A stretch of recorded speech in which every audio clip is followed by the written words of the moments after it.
Allah. Terus bagaimana hubungan dengan anak saya yang sekolah di pesantren? Pak, ini mau nanya. sudah bersuci atau berwudu. Terima kasih Kemudian Bapak. bersentuhan dengan wudunya batal. Wudunya batal. Bismillahirrahmanirrahim. Assalamualaikum warahmatullahi wabarakatuh. Alhamdulillahirabbil alamin wal aqibatu lil muttaqin wala adwana illa 'alal zalimin. Amma ba'du. Ahlan wa sahlan wa marhaban bikum. Selamat datang para pemirsa Fatwa TV dimanapun Anda berada. Alhamdulillahirabbil alamin.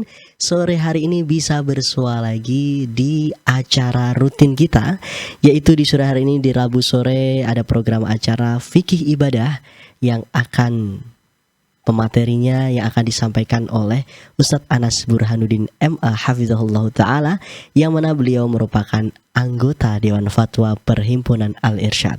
Insya Allah selama 1 jam ke depan kita akan bersama-sama mendengarkan nasihat beliau, kita akan bersama-sama mendengarkan petuah beliau, dan tentu saja akan menjawab pertanyaan-pertanyaan yang telah Anda berikan di website atau melalui line telepon yang nanti akan kita buka.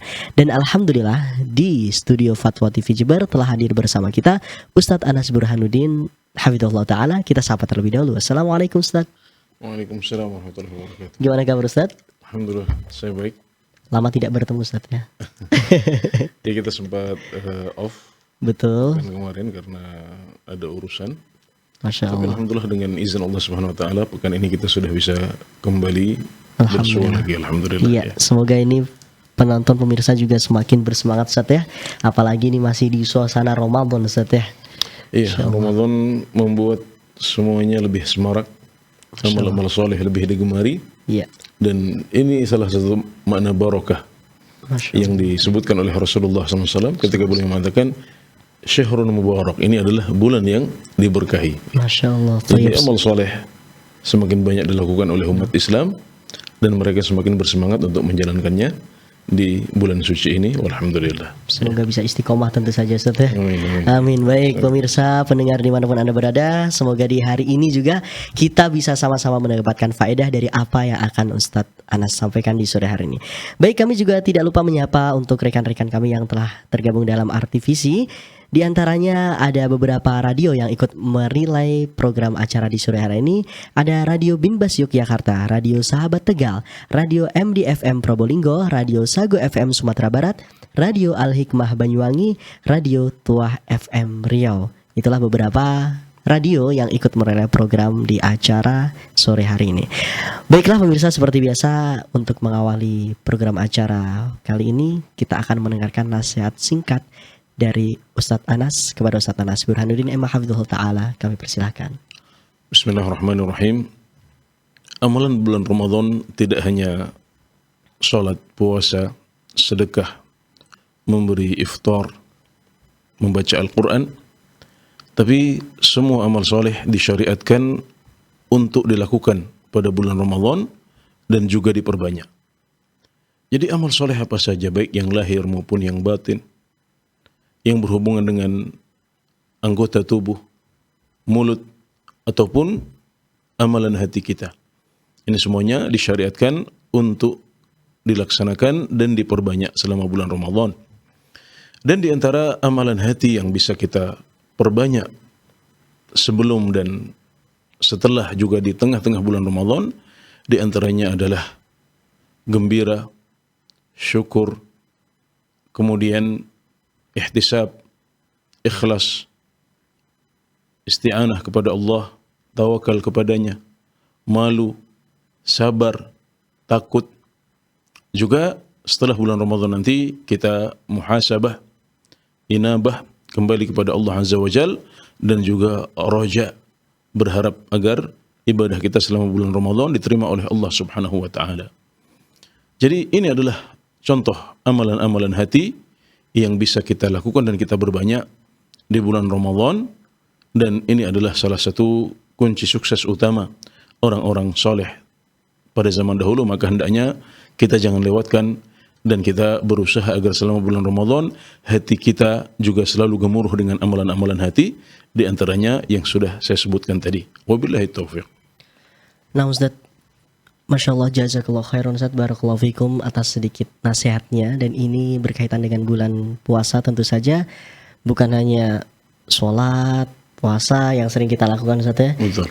Masya Allah. Yang populer. Yang populer, betul.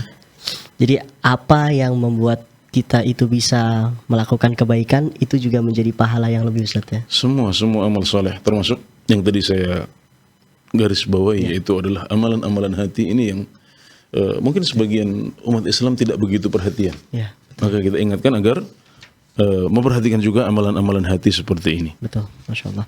Tapi Ustaz, jazakallah khairan Ustaz. Baik. Waalaikumsalam. Pemirsa, tak lupa kami ingatkan bahwasannya kami membuka line telepon pemirsa bagi Anda yang ingin bertanya secara langsung di sore hari ini kepada Ustadz Anas Burhanuddin. Secara live Anda bisa menghubungi kami di nomor 0331 544 6087. Sekali lagi 0331 544 6087 maksud kami. Baik. Kami akan mulai pertanyaan dari website setelah yang telah masuk. Kami juga menunggu dari Anda pemirsa. Baik, ini pertanyaan pertama dari Bapak Abdullah di Surakarta. Baik. Ada dua pertanyaan Ustadz. Yang pertama, apa perbedaan hijamah dan fasdu Ustadz? Dan yang kedua, apakah fasdu membatalkan puasa? Fasdu di sini. Iya, jadi hijamah adalah bekam ya. Hijamah adalah bekam. Jadi hijamah adalah bekam yang dikenal secara lebih populer ya. Kalau fasdu mungkin tidak terlalu populer seperti hijamah. Dua-duanya sama-sama mengeluarkan darah. Tapi para ulama membedakan kenapa hijamah membatalkan puasa menurut sebagian, ya, masalah ikhtilafiyah. Sedangkan fasdu tidak. Ya, karena proses mengeluarkan darah dalam hijamah itu pada masa lalu biasa dilakukan dengan menyedot. Nah, ini ada alat cupping ya. Kalau di zaman kita juga cukup familiar dengan alat ini.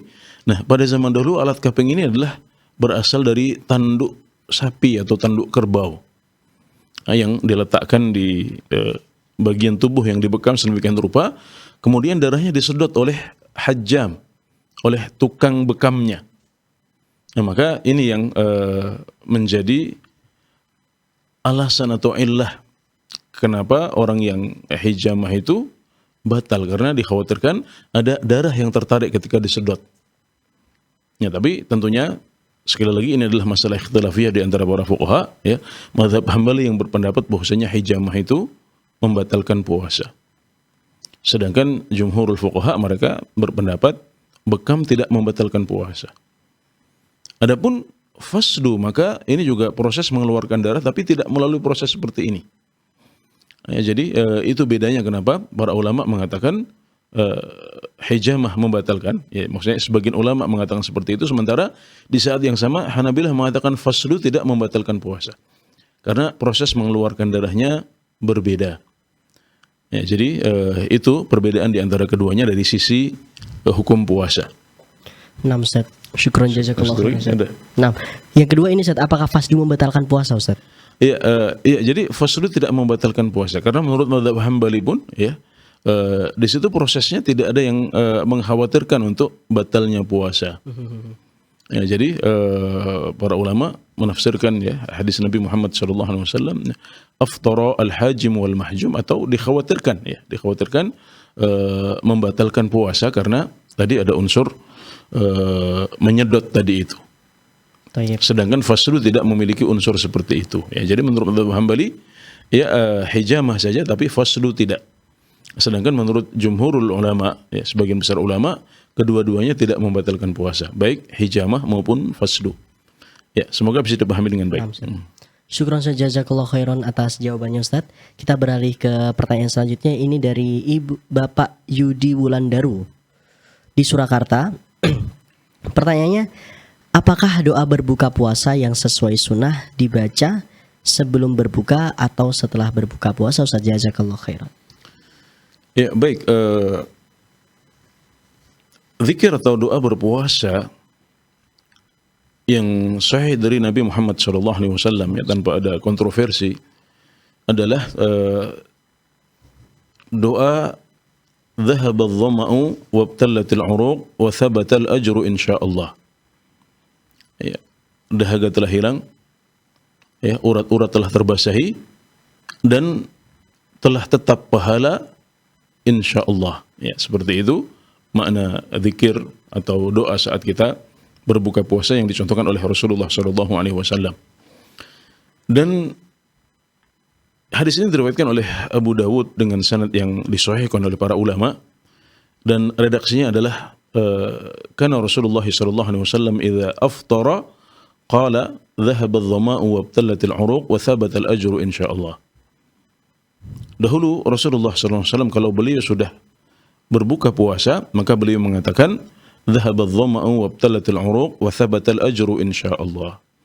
Nah, jadi ini adalah zikir yang sahih dari Rasulullah sallallahu alaihi wasallam yang diucapkan saat kita berpuasa, dan redaksinya menunjukkan bahwasanya itu dilakukan setelah berbuka. Jadi redaksinya mendukung penjelasan ini. Kemudian juga ditambah bahwasanya maknanya ini relevan kalau diucapkan setelah kita berbuka puasa. Karena di situ ada ungkapan dhahabadh dhama, dahaga telah hilang. Wabtallatil 'uruq, ya, urat-urat telah terbasahi. Wa thabatal ajru, dan pahala telah tetap dicatat oleh Allah Subhanahu wa taala insyaallah. Nah, jadi berdasarkan dua hal ini, Allah taala alam, zikir ini diucapkannya ketika kita sudah selesai berbuka. Maka di awal berbuka sama seperti saat kita makan dalam kesempatan yang lain, yang diucapkan adalah mengucapkan bismillah. Sebagaimana sabda Nabi Muhammad sallallahu alaihi wasallam, "Samillah." Ucapkanlah basmalah sebelum makan. Ya, jadi kita mulai dengan bismillah, kemudian kita makan, dan setelah itu, setelah selesai berbuka, kita mengucapkan dhahabadh dhama'u wabtallatil 'uruq wa thabatal ajru insyaallah. Mulut kita komat-kamit dengan zikir ini, sementara hati kita bersyukur kepada Allah Subhanahu wa taala, ya, berterima kasih kepadanya atas nikmat sudah bisa berbuka puasa, di mana dahaga kita hilang dan urat-urat kita kembali terbasahi. Ya, jadi itu adalah cara terbaik untuk mengucapkan zikir ini. Dari sisi waktunya diucapkan setelah kita berbuka, dan saat kita mengucapkannya kita barengi juga dengan amalan hati berupa syukur dan terima kasih kepada Allah Subhanahu wa taala atas nikmat berbuka puasa. Walhamdulillah. Nah, alhamdulillah, syukron Ustaz, jazakallah khairan Ustaz atas jawabannya. Dan juga pemirsa, kami kembali mengajak Anda pemirsa, bagi Anda yang ingin bertanya secara langsung, Anda bisa menghubungi kami di 0331 544 6087. Sekali lagi 0331 544 6087. Anda bisa menghubungi dengan satu pertanyaan, karena kita nanti akan berikan pertanyaan kepada yang lain.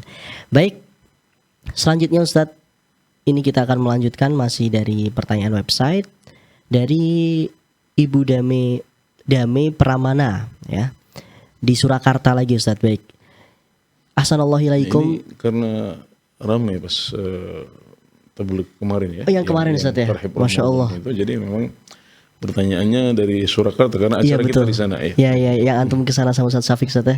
Betul, Masya Allah. Taib. Ini masih ada sisa pertanyaan. Yang pertama dari tadi Dame Pramana, Assalamualaikum. Izin bertanya tentang sholat tarawih Ustaz. Sebagian umat Islam melakukan sholat tarawih 23 rakaat, dan ada juga yang melakukan 11 rakaat. Mana yang afdol dan mana yang disunahkan Ustaz? Tolong jelaskan Ustaz. Syukran jazakallahu khairan. Ya, jawabannya semuanya baik, ya. Semuanya baik. Kalau ditanya mana yang afdal adalah yang lebih banyak rakaatnya dan lebih bagus kualitasnya, ya. Yang mengumpulkan antara dua sifat ini, maka itu yang terbaik. Kenapa? Karena Rasulullah SAW itu memang sholat beliau tidak lebih dari 11 rakaat. Dalam satu riwayat 13 rakaat, ya, di bulan Ramadan maupun di luar bulan Ramadan. Tapi perlu kita ketahui bahwasanya sholatnya Nabi Muhammad SAW itu yang 11 rakaat ini panjang-panjang dan sangat berkualitas. Aisyah radhiyallahu anha mengatakan, kana yusalli arba'an fala tas'al an tulihinna wa husnihin. Dahulu beliau sholat 4 rakaat, yakni 2 kemudian 2. Maka jangan tanya tentang panjang dan bagusnya 4 rakaat yang beliau lakukan ini. Jadi itu sholatnya Rasulullah sallallahu alaihi wasallam. Maka untuk 11 rakaat ini beliau mengambil waktu yang cukup panjang dari malam hari beliau. Jadi memang beliau tidak melebihi 11 atau 13 rakaat di bulan Ramadan maupun di luar bulan Ramadan, tapi beliau tidak melarang umat beliau untuk sholat lebih dari itu. Ya, beliau membolehkan, silahkan yang mau sholat lebih banyak, tidak masalah. Ini diisyaratkan oleh sabda Nabi Muhammad SAW, sholatul laili mathna mathna. Sholat malam itu 2 rakaat, terus tambah 2 rakaat, 2 rakaat, 2 rakaat. Fa idza khasyiya ahdukumul fajra falyutir bi raka'ah. Dan kalau seorang di antara kalian khawatir masuknya waktu subuh, hendaklah dia akhiri dengan witir 1 rakaat. Ini mengisyaratkan kita dianjurkan untuk sholat terus tanpa ada batasan rakaat, sampai kalau kita khawatir masuknya waktu subuh, kita akhiri dengan witir 1 rakaat. Nah, para ulama ketika mereka merasa tidak bisa menyamai kualitas sholat Rasulullah SAW yang panjang-panjang dan lama, mereka menambah jumlah rakaat. Ya, jadi mungkin kualitasnya berkurang, tapi mereka berusaha menambah dengan jumlah rakaat. Yang ini hukumnya adalah boleh. Karena dari generasi salafus saleh diriwayatkan mereka ada yang sholatnya 23 rakaat. Kemudian ada yang sholatnya sampai 39 atau 40 rakaat atau lebih dari itu. Ya, semuanya bagus, alhamdulillah, dan ini adalah ibadah sunnah. Kalau kita tidak melakukannya, tidak apa-apa, meskipun ada kerugian di situ, tapi kalau kita bisa melaksanakannya alangkah lebih baiknya, dan yang terbaik adalah yang menggabungkan antara jumlah yang banyak dengan kualitas. Ya, jangan sampai jumlahnya banyak tapi rukun tumakninahnya tidak terwujudkan. Yang dapat hanya capek badan saja, ini harus kita hindari. Jadi gabungkan antara jumlah dan kualitas, dan tidak masalah kita membatasi diri dengan rakaatnya Rasulullah SAW 11 rakaat, tapi juga hendaknya tetap baik, ya, tetap berkualitas. Boleh tidak sepanjang sholatnya Rasulullah SAW, tapi paling tidak rukun-rukun dan kewajibannya terpenuhi. Barakallahu fikum. Baik Ustaz, syukron jazakallah khairan Ustaz atas jawabannya Ustaz. Ini sudah ada penelpon yang masuk Ustaz. Kita akan menyapa dari Pak Tolhah di Trenggalek. Baik, kita sapa. Halo, Assalamualaikum Fatwa TV. Waalaikumsalam warahmatullahi wabarakatuh. Baik Pak Tolhah, silahkan dengan pertanyaannya. Ya, begini Ustaz. Assalamualaikum Ustaz. Waalaikumsalam warahmatullahi wabarakatuh. Begini Ustaz, saya ini umur saya sudah 80 tahun. Saat ini saya sedang sakit-sakitan. Jadi taruh tidak kuat. Saya puasanya 1 hari, kemudian saya hari Kamis yaitu, kemudian hari Minggu 2. Sekarang saya tidak puasa lagi, tidak kuat lagi. Kemarin tidak puasa. Jadi kalau sehari kuat, nanti besoknya istirahat gitu Pak ya? Ya. Kemudian yang saya tanyakan, karena saya merasa di bulan puasa ini tidak mendapatkan pahala yang tidak mendapatkan pahala dari puasa. Kemudian saya malam hari walaupun tidak puasa, saya tarawih sendiri di rumah, gimana itu? Baik. Masih kuat Pak, kalau tarawihnya sendiri kuat ya di rumah ya? Bisa ya? Kadang saya kuat, kadang-kadang hanya separuh. Tadi malam hanya mampu 2. Alhamdulillah ya, baik. Ya, baik. Cukup Bapak Tolhah ya? Ya, terima kasih. Assalamualaikum warahmatullahi wabarakatuh. Waalaikumsalam warahmatullahi wabarakatuh. Silakan Ustaz. Ya, baik. Kita doakan semoga Allah Subhanahu wa taala memberkahi umur Bapak Tolhah. Masalah sudah 80 tahun tapi masih semangat untuk menjalankan berbagai ibadah kepada Allah Subhanahu wa taala, dan kita doakan Bapak juga diberikan husnul khatimah. Amin. Ya, baik. Allah Subhanahu wa taala berfirman, "Fattaqullaha mastata'tum." Bertakwalah kalian kepada Allah semampu kalian. Jadi, kita bertakwa kepada Allah, beribadah kepadanya sesuai dengan kemampuan kita. Kalau kita tidak kuat untuk menjalankan suatu ibadah kepada Allah, maka kita lakukan semampu kita. Ini adalah kaidah umum yang bisa kita terapkan pada berbagai kasus yang kita hadapi dalam ibadah kita kepada Allah Subhanahu wa taala. Kalau kita tidak bisa berdiri, kita bisa duduk. tidak bisa duduk, kita bisa dengan berbaring, bisa dengan telentang. Ya, ini semuanya dicontohkan oleh Rasulullah SAW. Adapun tentang puasa Bapak Tolhah, ya kalau Bapak masih kuat ya untuk puasa sehari tidak, karena faktor umur dan kesehatan, maka tidak masalah ya Bapak berpuasa sehari, kemudian nanti yang selebihnya diganti dengan fidyah. Ya, jadi ini berdasarkan firman Allah Subhanahu wa taala, wa 'alal ladzina yutiqunahu fidyatun ta'amu miskin. Dan bagi orang-orang yang tidak mampu untuk melakukannya, hendaklah mereka mengganti dengan fidyah, memberi makan kepada orang miskin. Jadi seperti itu. Nah, kalau seandainya yang sehari itu juga dengan memaksakan, misalnya ini sudah dipaksa-paksakan. Nah, kalau itu juga membahayakan kesehatan Bapak boleh untuk tidak berpuasa saja. Ya, jadi diganti dengan fidyah semuanya, itu boleh. Tapi kalau masih kuat, masih bisa ya tanpa membahayakan kesehatan, ya bagus juga kalau Bapak puasa sehari tidak. Ya, dan insya Allah ya bahkan dari sisi pahala, kalau di masa muda dahulu Bapak terbiasa untuk berpuasa penuh, maka insya Allah pahala puasanya masih dapat penuh. Ya, hanya saja tetap harus membayar fidyah untuk hari puasa yang kita tinggalkan. Ya, itu untuk puasanya.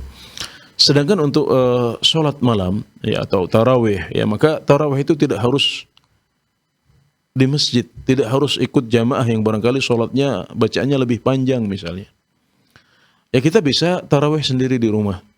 Ya, bahkan Umar bin Khattab radhiyallahu anhu mengatakan, walladzina yaqumuna anha khairan min allati walladzina yanamuna anha khairan min alladzina yaqumuna ilaiha.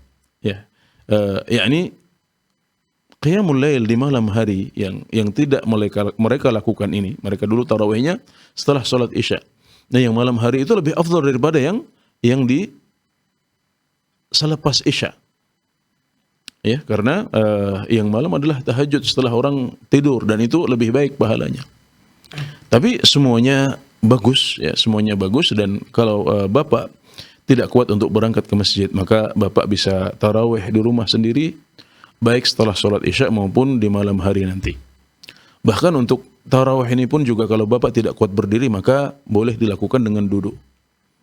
Ya, jadi apa yang Bapak bisa, Bapak nyaman, lakukan saja seperti itu. Alhamdulillah, insyaallah semuanya berpahala besar di sisi Allah Subhanahu wa taala. Nah, Ustaz, syukron jazakallah khairan Ustaz atas jawabannya. Semoga ini benar-benar menjawab pertanyaan dari Bapak Tolhah di Trenggalek ini, Ustaz ya. Insyaallah ya. Baik, kita lanjut ke pertanyaan selanjutnya dari Bapak Herdito. Sebelumnya semoga Allah senantiasa memberikan kebaikan kepada Ustaz. Amin. Ustaz izin bertanya. Misal terjadi makan secara tidak sengaja saat berpuasa, lupa jika sedang berpuasa, lalu tersadar bahwa dia sedang berpuasa dan dia berhenti makan. Namun setelah sadar bahwa dia sedang berpuasa, ternyata makanan yang dimakan tadi membuat tidak enak di tenggorokan, seret misalnya. Pertanyaannya, jika dia minum untuk mengatasi masalah di tenggorokan tadi, batalkah puasanya? Jazakallah khairan. Betul, puasanya menjadi batal jika kondisinya seperti itu ya, karena ini adalah minum ya. Dan jelas itu adalah minum ya, tidak ada syubhat di situ. Ya. Nah, kemudian kita minum dengan sengaja di situ, dengan sengaja.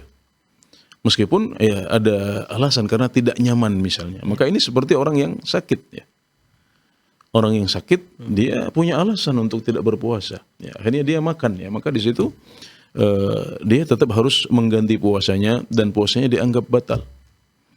Ya, jadi apa yang ditanyakan oleh Bapak Herdito ini jelas ya. Jadi itu terhitung sebagai makan atau minum, maka itu membatalkan puasa. Meskipun kita punya alasan tersendiri untuk minum itu. Ya. Ini sama dengan orang yang sakit ya, kemudian minum, atau tidak kuat kemudian dia minum. Ya, berarti puasanya batal karena itu bentuknya adalah minum dan dilakukan dengan sengaja. Wabillahi taufik. Nah, Ustaz, syukron jazakallah khairan Ustaz. Baik. Selanjutnya dari Ibu Widayati Ustaz di Surakarta. Assalamualaikum warahmatullahi wabarakatuh. Jazakallah khairan Ustaz atas paparan ilmunya. Semoga dengan ilmu yang diberikan kita dimudahkan untuk menghindari pembatal-pembatal puasa dan semua amal diterima Allah. Amin. Pertanyaan saya Ustaz, antara mandi junub atau besar dan sahur, mana yang didahulukan apabila waktu subuh sudah dekat? Jazakallah khairan atas jawabannya, Ustaz. Ya, baik. Jadi yang dituntut dari orang yang berpuasa adalah dia tidak melakukan senggama saat dia sudah berpuasa. Ya, dia juga tidak boleh keluar mani dengan sengaja saat dia sudah berpuasa. Ya, ini adalah hal yang dituntut dari orang yang berpuasa. Kalau dia bersenggama atau dia keluar mani dengan sengaja apapun caranya, maka itu membatalkan puasa dia. Tapi kalau ada orang yang dia bersenggama saat waktunya masih boleh, sebelum terbit fajar misalnya, kemudian dia tidak sempat untuk mandi wajib sehingga ketika masuk waktu subuh dia masih junub, maka ini tidak membatalkan puasa dia. Karena dia tidak bersenggama, dia tidak keluar mani ketika waktu puasa sudah berjalan. Ya, jadi kalau ada orang yang dia keluar mani atau bersenggama, kemudian belum sempat mandi, padahal dia perlu sahur di situ, maka yang perlu didahulukan adalah sahurnya dulu. Ya, dia sahur dulu agar bisa mendapatkan keutamaan sahur. Kemudian tidak masalah kalau kemudian setelah itu dia baru bisa mandi wajib ketika adzan subuh sudah berkumandang. Ya, ini tentunya ketika waktunya sudah mepet. Ya, kalau waktunya masih luas maka tentunya lebih baik dia mandi wajib dulu baru kemudian dia sahur. Tapi ketika waktunya sudah mepet tidak cukup untuk kedua kegiatan ini, maka silahkan sahur dulu dan tidak masalah nanti mandi wajibnya ketika adzan subuh sudah berkumandang dan waktu puasa sudah dimulai. Semoga bisa dipahami dengan baik. Nah, Ustaz, syukron jazakallah khairan, Ustaz. Ini Ustaz, maaf Ustaz, tadi ada pesan dari monitor Ustaz di belakang. Ini Pak Tolhah tadi bertanya lagi, Ustaz. Nitip pesan, tarawehnya orang yang tidak berpuasa itu sah atau tidak? Itu Ustaz. Ya, baik. Orang yang tidak berpuasa. Iya. Ya, orang yang tidak berpuasa tanpa uzur tentunya ya, tanpa alasan, ini adalah satu hal yang parah ya. Ini termasuk dosa besar, termasuk kabair, dan tidak pantas seorang muslim melakukan hal itu. Ya, puasa adalah kewajiban kita, dan tidak puasa pada bulan Ramadan adalah salah satu dosa besar dalam agama kita. Kita harus hindari itu. Ya, tapi tidak berpuasa pada bulan Ramadan itu bukanlah sesuatu yang mukaffir. Bukan sesuatu yang membuat pelakunya kafir. Makanya dulu Abdullah bin Syaqiq radhiyallahu anhu pernah mengatakan bahwasanya para sahabat Rasulullah sallallahu alaihi wasallam tidak melihat ada sesuatu yang kalau ditinggalkan membuat pelakunya kafir kecuali hanya salat saja. Jadi tidak berpuasa tanpa uzur itu parah. Tapi tidak sampai membuat pelakunya kafir. Nah, kalau kemudian ada orang yang seperti ini, ya dia tidak berpuasa tanpa uzur, tapi malam harinya dia sholat malam, ya maka sholat malamnya ini insya Allah berdampak baik untuk dia. Ya. Sholat malamnya sah, ya dan diharapkan bisa mengurangi dosa dia, bisa menghapuskan dosa dia karena meninggalkan sholat, karena meninggalkan puasa tadi itu. Maka kemudian nanti urusannya adalah di hadapan Allah Subhanahu wa taala akan dihisab. Mana yang lebih berat timbangannya, amal soleh atau amal buruk dia. Tapi tentunya karena dia tidak berpuasa maka dia harus menggantinya di hari yang lain. Ya, dan salat malam ini diharapkan bisa mengurangi dosa-dosa dia dan menghapuskan keburukan-keburukan dia. Karena Nabi Muhammad SAW bersabda, "Wa atbi'is sayyi'atal hasanah." Ikutilah keburukan dengan kebaikan, niscaya kebaikan akan menghapuskan keburukan-keburukan yang kita lakukan. Ya, jadi seperti itu, semoga bisa dipahami dengan baik. Nah, Ustaz. Tapi kalau posisi seperti Pak Tolhah tadi kan ada udzur, insya Allah berarti tetap sah, Ustaz ya? Iya, kalau yang punya udzur kemudian tidak berpuasa, maka ini sudah jelas dia tidak berdosa di sisi Allah Subhanahu wa taala. Ya. Dan tarawihnya sah, Ustaz. Tarawihnya tentunya juga sah, ya karena sama-sama tidak menunjukkan pembanggangan kepada Allah Subhanahu wa taala ya. Masalahnya adalah cukup aneh juga ya orang tidak berpuasa padahal itu wajib, sementara dia malah menyibukkan diri dengan ibadah yang sunnah. Ya, ini bisa dikatakan tidak paham skala prioritas. Seharusnya kalau orang yang paham, ya, dia akan mengutamakan puasa dulu. Ya. Yep. Mengutamakan puasa dulu karena itu yang wajib. Ya. Bahkan rukun Islam itu. Sedangkan sholat tarawih kan hukumnya hanya sunnah. Ya. Kalau kita tidak lakukan pun tidak apa-apa. Jadi ini termasuk kebodohan ya, termasuk kebodohan, yakni ketidakpahaman orang tersebut terhadap hukum-hukum Islam. Nah. Tapi karena yang ditanya adalah apakah sholat malamnya atau tarawihnya bermanfaat apa tidak, kita katakan bermanfaat ya karena dia masih seorang muslim. Ya. Dia masih seorang muslim. Ya. Baik. Tapi Ustaz, syukran jazakallahu khairan Ustaz. Kita sudah tersambung dengan penelpon selanjutnya Ustaz. Ada Ibu Yanti di Sumatera Barat. Baik, kita sapa terlebih dahulu. Halo, Assalamualaikum Fatwa TV. Waalaikumsalam warahmatullahi wabarakatuh. Baik, silahkan Ibu Yanti dengan pertanyaannya. Ya, Assalamualaikum Ustaz.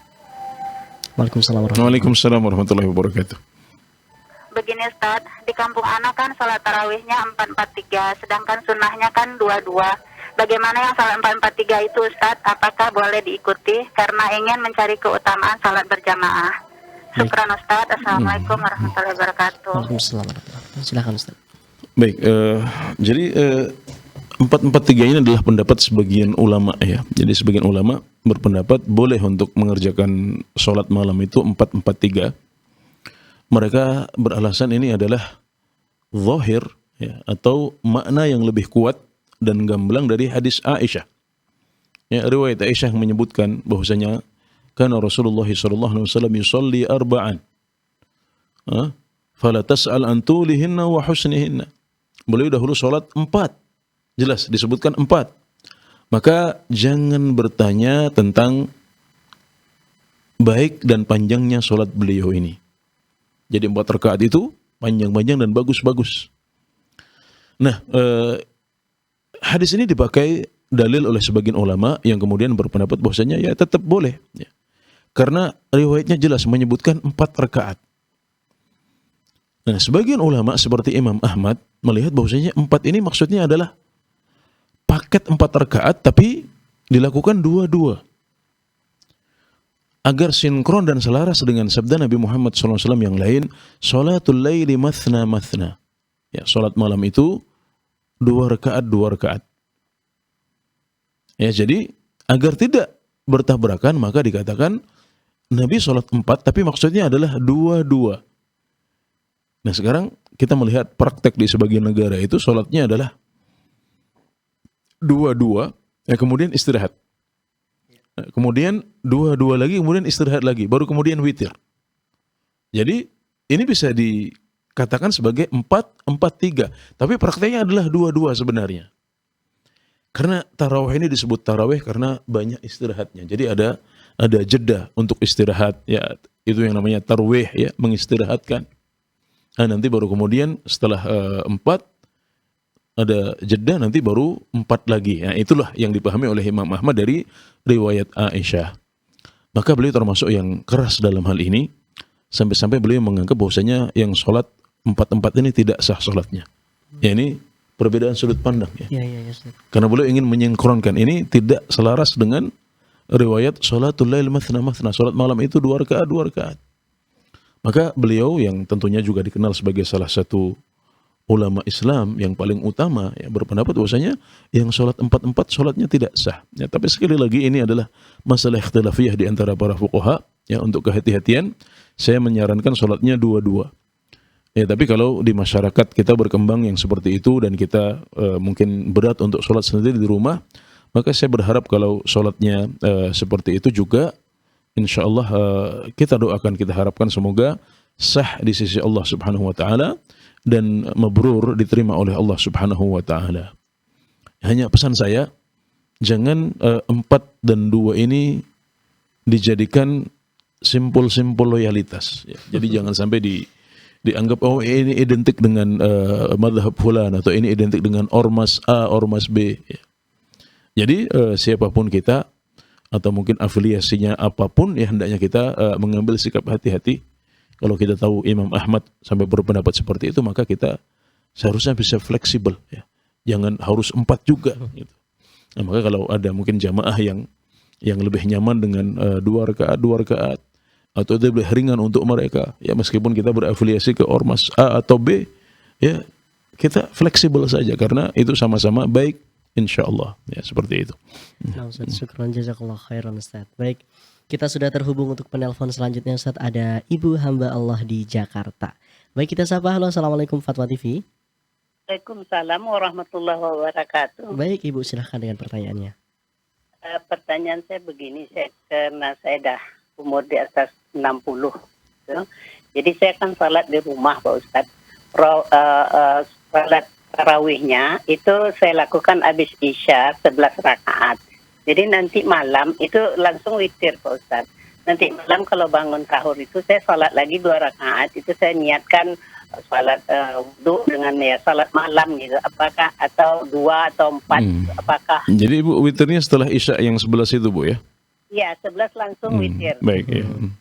Jadi Baik. kalau malam bangun tuh kadang nggak enak juga nggak salat. Jadi saya salat kadang 2 rakaat atau 4 rakaat. Masya Nah Allah. dalam sujud tuh saya Baik. sering berdoa. Jadi saya lakukan itu apakah boleh sah gitu. Dan yang kedua pertanyaannya kalau saya akhirkan witirnya bagaimana Ustaz? Jadi Baik. tidak di apanya itu 8 aja misalnya Baik. habisnya witirnya nanti tambah dengan 2 gitu. Ya. Itu aja pertanyaan saya. Jazakallah khairan. Assalamualaikum warahmatullahi wabarakatuh. Waalaikumsalam warahmatullahi wabarakatuh. Assalamualaikum warahmatullahi wabarakatuh. Ya, pertama kita doakan semoga umur Ibu diberkahi dan Ibu diberikan taufik untuk bisa mengisi hari tua dengan amal-amal soleh. Amin ya rabbal alamin. Kemudian apa yang Ibu lakukan sudah sesuai dengan sunnah Rasulullah SAW. Ya Ibu, tarawih di waktu setelah sholat Isya ini bagus seperti dicontohkan oleh Rasulullah SAW, juga oleh Umar bin Khattab dan juga oleh para ulama Islam sepanjang sejarah Islam. Ya, mereka biasa mengerjakannya setelah sholat Isya. Dan Nabi Muhammad SAW mewasiatkan kepada Abu Hurairah radhiyallahu anhu untuk witir sebelum tidur. Jadi kalau Ibu witir di tarawih yang setelah Isya, maka itu sudah benar, sudah sesuai dengan tuntunan Nabi Muhammad SAW. Nah, kalau Ibu seperti itu, kemudian Allah mudahkan untuk bisa bangun malam sebelum sahur. Kita ini sebagian umat Islam ini merasa tidak nyaman sahur kalau bangunnya mepet-mepet. Nah, mereka yang sudah terbiasa qiyamul lail, mereka lebih nyaman untuk bangunnya 2 jam sebelum waktu imsak atau 1 jam sebelum waktu imsak. Nah, mereka baca Quran dulu, mereka sholat dulu. Kemudian mereka sahur ketika perut sudah enak untuk dipakai sahur ya. Sudah lapar, kalau sudah 2 jam sholat itu pasti lapar. Nah, kalau kondisinya seperti itu, Allah mudahkan untuk bisa bangun malam lagi, maka Ibu masih bisa mengerjakan sholat malam, tapi tidak perlu witir lagi. Karena Nabi Muhammad SAW bersabda, La witrani fi lailah. Tidak boleh ada 2 witir dalam satu malam, dan Ibu tadi sudah witir sebelum tidur. Ya, jadi silahkan bisa tahajud ya dengan 2 rakaat, 4 rakaat, 6 rakaat atau lebih dari itu, tidak ada masalah, tapi tidak perlu witir lagi. Ini pertanyaan pertama. Yang kedua, bagaimana kalau witirnya dilakukan di akhir saja? Jawabannya, ini lebih baik. Ya, kenapa? Karena witir itu seharusnya diletakkan di akhir. Witir adalah penutup sholat malam. Jadi kalau seseorang merasa yakin bisa bangun malam, atau dia sudah terbiasa setiap malam misalnya bisa bangun jam 3, jam 2, maka yang terbaik baginya adalah menjadikan witirnya sebagai penutup sholat malam. Ya, maka Ibu setelah sholat Isya, sholatnya 8 rakaat saja. Ya, kemudian istirahat, nanti di waktu sahur bisa ditambah beberapa rakaat lagi, kemudian diakhiri dengan witir. Ini yang terbaik karena witir adalah penutup sholat malam. Ya, jadi itu malah lebih baik. Walhamdulillah. Jadi semuanya sama-sama baik. Nah. Tapi yang kedua lebih baik karena berarti itu menjadikan witir sebagai penutup sholat malam kita. Baik. Tapi Ustaz, ini pertanyaan lanjutan ini dari Ana sendiri Ustaz, sedikit Ustaz. Jadi kalau misalkan kita tarawih Ustaz 8 rakaat di masjid Ustaz. Nah, setelah itu kita keluar untuk witirnya nanti setelah tahajud. Nah, itu bagaimana Ustaz? Orang yang witir di orang yang sholat tarawihnya di masjid ya bersama imam, ya, maka ya boleh-boleh saja kalau mau dia witir di rumah. Ya. Iya. Tapi ini membuat kita melewatkan satu keutamaan yang disebutkan oleh Rasulullah SAW, itu sabda beliau, wa innahu man qama ma'al imami hatta yansarif kutiba lahu qiyamul lailah. Sungguh siapa yang qiyam bersama imam sampai imamnya selesai, maka dituliskan baginya, dicatatkan baginya qiyamul lail semalam penuh. Ya, ini adalah keutamaan yang bisa kita dapatkan kalau kita bisa sabar bertahan sampai imam selesai. Jadi kita mulai bersama imam, kita witir bersama imam. Ini yang terbaik. Adapun kalau kita masih ingin sholat malam lagi, tahajud nanti, tidak masalah nambah lagi. Tapi dengan begitu kita bisa mendapatkan keutamaan yang disebutkan ini. Jadi dicatat qiyamul lail sepanjang malam. Allahu Akbar. Ini sebuah keutamaan yang sangat besar. Jangan sampai kita lewatkan. Ya, jadi Anda yang masih ingin nambah untuk sholat malam nanti di rumah, maka nasihat saya, pesan saya adalah selesaikan dulu bersama imam. Kenapa? Karena dengan begitu Anda bisa mendapatkan keutamaan dicatatkan qiyamul lail sepanjang malam. Ya, semalam suntuk. Dan itu terputus kalau kita tidak selesai bersama imam. Kita putus, kita pulang dulu, ya, tidak ikut witir bersama imam. Maka berarti keutamaan ini terlewatkan. Nah, kalau kita bisa menggabungkan antara dua kebaikan, tahajud bisa kita lakukan, kemudian tercatat qiyamul lail semalam suntuk juga kita dapatkan, maka itu yang harus kita lakukan. Nah, kalau salah satu tidak bisa diraih, baru itu kita tidak masalah untuk melakukan. Tapi selagi masih bisa dikumpulkan, maka lebih baik mengumpulkan dua keutamaan ini. Barakallahu fikum. Syukran jazakallahu khairan Ustaz atas jawabannya Ustaz. Baik, kembali kami masih menunggu Anda pemirsa yang ingin bertanya secara langsung. Anda bisa menghubungi kami di 0331 544 6087. Baik Ustaz, kita akan lanjut pertanyaan dari website Ustaz atau sisa kemarin dari Tablik Akbar. Ini ada dari Ibu Fariha Nikmah. Assalamualaikum Ustaz, izin bertanya. Sejauh apa niat bisa membatalkan puasa wajib?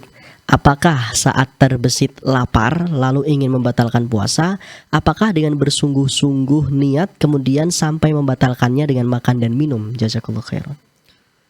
Ya, jadi memutuskan puasa itu maksudnya adalah dengan tegas berniat memutuskan puasa. Sudah, saya tidak mau puasa lagi setelah ini. Ya, ini adalah niat memutus puasa yang dianggap membatalkan puasa. Ini termasuk pembatal puasa klasik yang dari zaman dulu sudah ada. Karena pembahasan kita kemarin adalah pembatal puasa masa kini. Nah, di pembahasan awal saya menyebutkan di antara pembatal puasa klasik adalah memutuskan niat puasa. Jadi maksudnya adalah tegas, ya, sudah memutuskan, bukan baru ingin, baru terbersit, ya, baru ragu-ragu, itu semuanya tidak dianggap sebagai pembatal puasa. Jadi yang membatalkan adalah kalau kita benar-benar sudah putuskan, ya, dalam hati kita tidak mau berpuasa. Ini yang membatalkan puasa. Baik itu dalam puasa wajib maupun dalam puasa sunnah. Adapun sekedar terbersit, ya, baru ingin batal, ya, atau masih ragu-ragu, maka ini semuanya tidak dihitung sebagai pembatal puasa. Ya, adapun terbersit kemudian makan dan minum, ya, maka di sini ada dua aspek berarti. Dua aspek itu terbersit yang kemudian berkembang menjadi mantap. Ketika masih terbersit saya itu belum membatalkan. Ya. Di sini terbersit kemudian ketika melangkah kepada makan dan minum, maka berarti dia sudah tambah mantap. Ya. Jadi dia ada niat yang sudah membulat. Ya. Kemudian juga ada pembatal yang lain berupa makan dan minum. Jadi pembatalnya dua di sini. Ya. Jadi ringkasnya yang dimaksud dengan niat yang membatalkan puasa adalah sengaja memutus puasa kita, ya, dengan jazm, yaitu dengan tegas, saya tidak berpuasa lagi. Ya, ini adalah amalan hati dan amalan itu dampaknya sangat kuat. Ya, amalan hati ini dampaknya sangat kuat. Maka para ulama mengatakan yang sudah mantap untuk memutuskan puasanya berarti puasanya batal. Maka memutuskan niat termasuk pembatal puasa klasik. Ya, semoga bisa dipahami dengan baik. Wallahu ta'ala. Tapi Ustaz, afwan Ustaz, tambahan dari ana lagi Ustaz. Jadi kalau dia udah niat benar-benar Ustaz, akhirnya di ke dapur Ustaz, qadarullah nggak ada makanan dan minuman. Waduh, akhirnya dia ya udah deh lanjut lagi. Nah itu gimana? Batal. Kalau dia sudah mantap betulnya, sudah dia putuskan nggak mau puasa lagi, maka itu batal. Jadi di sini ada dua faktor ya, ada dua faktor. Yang satu terjadi, yang kedua tidak. Ya. Niatnya sudah terjadi, dan itu sudah cukup sebagai pembatal puasa. Sedangkan makan dan minumnya tidak jadi, tapi yang pertama sudah jadi. Makanya tadi kalau misalnya baru terbersit, misalnya saya kalau ada makanan di dapur, saya bakal batal nih misalnya. Nah ini belum mantap dia, belum bulat tekadnya ya. Jadi masih digantungkan pada ada tidaknya makanan. Nah baru terbersit, masih ragu-ragu, ketika datang ke dapur ternyata nggak ada makanan. Ya sudah lanjut. Nah berarti ini masih sah puasanya. Tapi yang sudah mantap, ketika di kamar dia sudah mantap, sudah putuskan saya tidak puasa lagi. Nah ternyata ketika di dapur makanan tidak ada, berarti puasanya sudah batal. Ya, jadi satu pembatal sudah cukup ya. Kita tidak perlu kombinasi dua pembatal agar dikatakan puasa kita batal. Satu pembatal puasa yang kita lakukan sudah cukup untuk membatalkan puasa kita. Nah Ustaz, syukran saja, jazakallah khairan penjelasannya Ustaz. Semoga ini bisa dipahami kita semua, dan alhamdulillah juga saya lebih paham untuk pembatal-pembatal puasa ini. Baik pemirsa, kami sekali lagi masih mengajak Anda semua pemirsa untuk ikut berpartisipasi dengan bertanya secara langsung melalui line telepon kami di 0331 544 6087. Sekali lagi, Anda bisa menghubungi secara langsung di nomor 0331 544 6087. Tentu saja nanti kita akan batasi satu penelpon satu pertanyaan saja ya pemirsa, karena nanti kita akan berikan kesempatan bagi yang lainnya.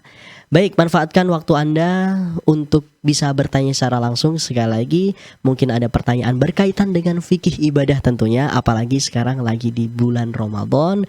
Itu mungkin banyak sekali kejadian atau banyak sekali hal yang ingin Anda tanyakan.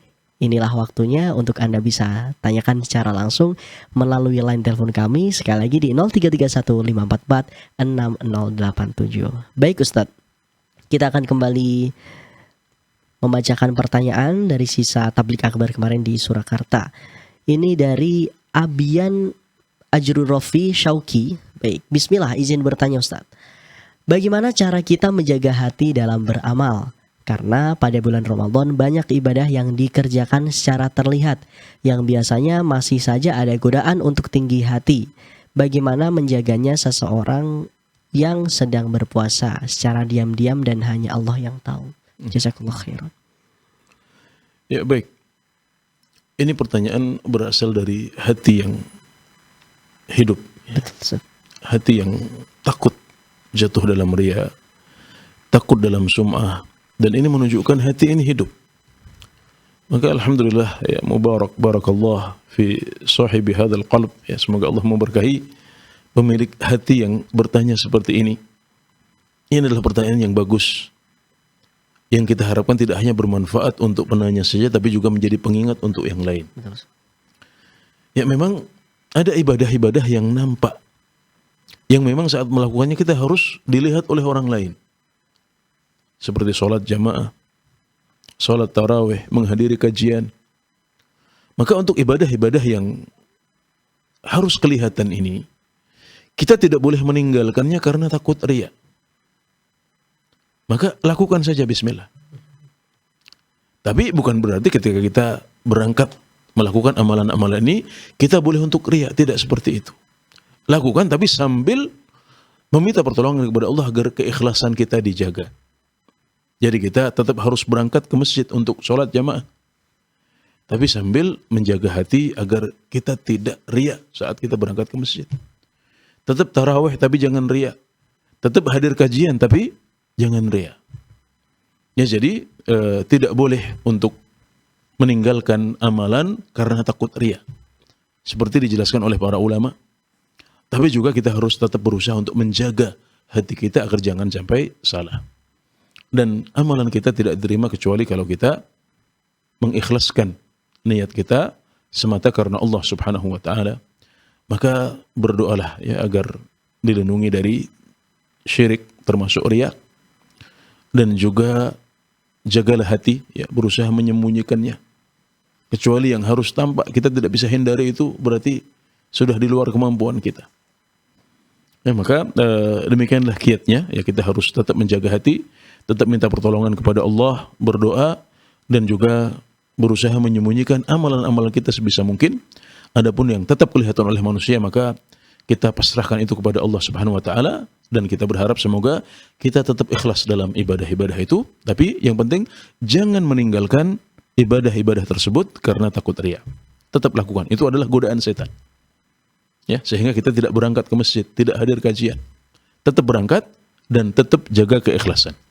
Itu kata kuncinya. Wabillahi taufiq. Nah Ustaz, syukran jazakallah khairan Ustaz atas jawabannya. Kita berlanjut ke penelpon selanjutnya Ustaz. Ada Ibu hamba Allah di Jakarta. Baik, kita sapa. Assalamualaikum Fatwa TV. Waalaikumsalam warahmatullahi wabarakatuh. Baik Ibu, silakan Ibu. Iya.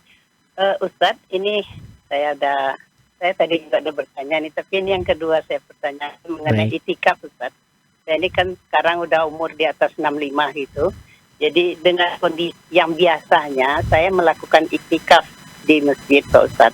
Cuman sejak Covid dan sampai saat ini saya tidak melakukan itikaf ke masjid, jadi di rumah saja. Dan kondisi sekarang memang itikaf sudah dibuka, tetapi dengan kondisi lokasi dan ya kenyamanan saya mungkin. berhalangan lah saya untuk hadir. Apakah masih tetap dinilai itikaf di masjid atau bagaimana Ustaz dengan keadaan dan kondisi tempat segala macam, karena kita kan itikaf mencari tempat yang agak nyaman karena ada umur Ustaz. Jadi saya bertanyakan apakah masih dinilai iktikaf di masjid kalau saya lakukan di rumah gitu. Assalamualaikum. Ya, baik. Assalamualaikum warahmatullahi wabarakatuh. Silakan Ustaz. Ya, jadi kalau kita bisa fokus beribadah kepada Allah Subhanahu wa taala, ya bisa memperbanyak ibadah di salah satu pojok rumah kita, atau misalnya kita punya musola di rumah kita, maka itu adalah sebuah keutamaan. Itu adalah amal soleh, tapi itu bukan i'tikaf. Ya, karena Allah Subhanahu wa taala berfirman, "Wa antum akifuna fil masajid." Sedangkan kalian i'tikaf di masjid-masjid. Maka jumhurul ulama berpendapat bahwasanya i'tikaf itu hanya di masjid. Ya, yang tidak di masjid maka tidak disebut sebagai i'tikaf. Ya. Tapi kalau ibu dulu terbiasa i'tikaf, ya hampir setiap tahun i'tikaf atau setiap tahun i'tikaf, kemudian sekarang karena faktor umur ibu tidak bisa melaksanakannya lagi, ya maka bagi ibu berlaku sabda Nabi Muhammad SAW yang artinya adalah bahwasanya orang yang sakit atau musafir itu mendapatkan pahala yang dia biasa lakukan, mendapatkan pahala dari amalan yang dahulu biasa dilakukan kalau dia dalam keadaan mukim atau dalam keadaan sehat. Nah, jadi orang yang musafir atau sakit tetap mendapatkan pahala amalan yang dulu biasa lakukan saat dia masih mukim atau saat dia masih sehat. Nah, ibu dulu saat sehat, saat masih muda, ibu terbiasa untuk i'tikaf. Nah, sekarang karena alasan sakit atau alasan umur yang tua, ibu tidak bisa i'tikaf lagi, maka berarti insyaallah meskipun ibu tidak i'tikaf, ibu tetap bisa mendapatkan pahala i'tikaf. Kenapa? Karena dulu saat sehat, ibu terbiasa melakukannya. Dan tidak ada yang menghalangi ibu untuk melaksanakan i'tikaf ini kecuali karena ibu sedang sakit sekarang atau umurnya sudah tua dan tidak sekuat dulu lagi. Maka ini adalah kemurahan dari Allah Subhanahu wa taala untuk kita umat Islam.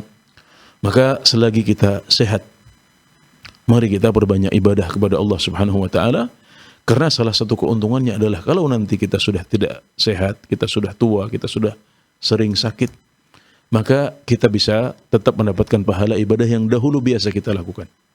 Sebagaimana keterangan hadis sahih dari Rasulullah SAW yang tadi telah saya sampaikan. Barakallahu fikum. Nah Ustaz, syukron jazakallah khairan Ustaz. Semoga ini bisa menjawab pertanyaan ibu hamba Allah dan juga menjadi faedah bagi kita semua. Baik Ustaz, satu pertanyaan lagi Ustaz, masih ada beberapa menit Ustaz. Pertanyaan singkat Ustaz dari Abu Ridho di Surakarta. Ustaz, berikan kiat biar tidak terjerumus ke jurang ghibah saat ngobrol dengan teman-teman. Baik, ya, ghibah ini adalah salah satu hal yang umat Islam saat sedang berpuasa jatuh padanya. Ya. ghibah itu tidak membatalkan puasa, tapi dia berpotensi untuk merusak pahala puasa kita. Jadi tidak membatalkan puasa, tapi bisa membatalkan pahala puasanya. Atau paling tidak mengurangi pahala puasanya. Nah, pembatal-pembatal puasa itu kan hal-hal yang sebelum kita berpuasa, dia boleh kita lakukan. Makan, minum, ya, bersenggama.